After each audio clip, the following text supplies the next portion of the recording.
The Torah says that people who worship idols such as yourself, when there is a Sanhedrin, to kill.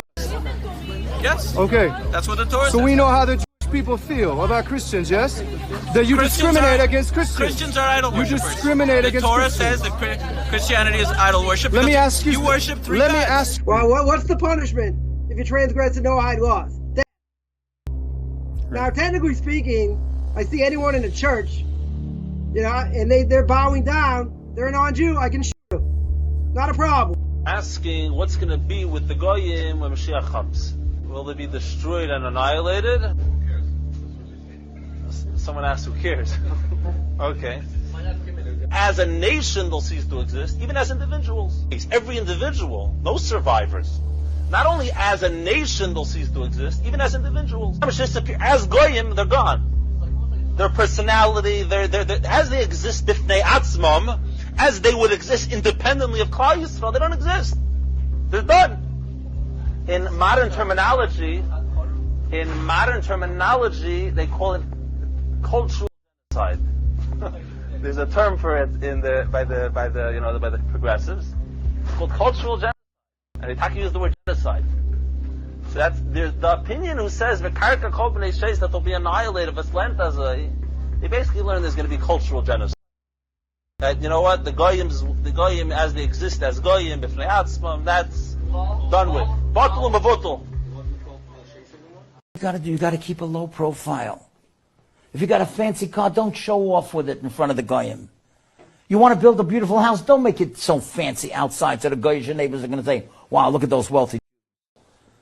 Keep it inside. Keep a low profile. And you know what he says? He says it's unbelievable. Esav hates us. That's what Rabbi Zitron was talking about.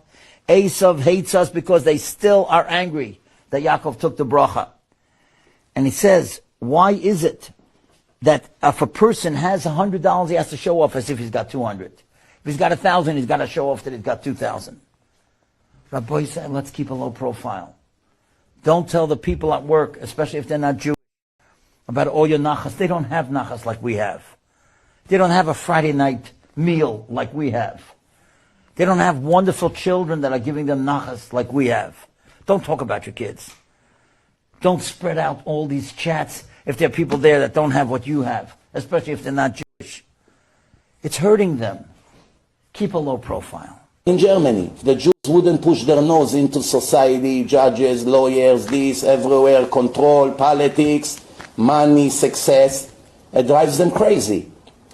Jews should have taken the advice of Yaakov Avinu. He said to his sons, they're all handsome, nice, righteous, and wealthy. Do not come in one door when you go to buy food. Why? What's the problem, Father? Why? They're going to see all of you full of cash. You're all dressed well. You're coming in one door. All one family of Jews. They'll go crazy. It drives them crazy. You go from here, you go from there. Don't come in the same time. Don't make too much show off.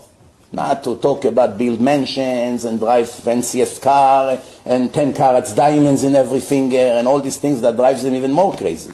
Now, as long as the goyim has plenty of money, they can take mortgage with 4%, they can live like they're rich. No, it doesn't kill them so much. The problem begins when the interest rate goes up and they cannot pay the bills and they lose their homes and they hear that by business as usual, another 300 million deal, another $500 million deal, and it drives them crazy, and they hear it on the news, and from here until going to break graves and burn synagogues, I don't have to tell you how quick it can happen.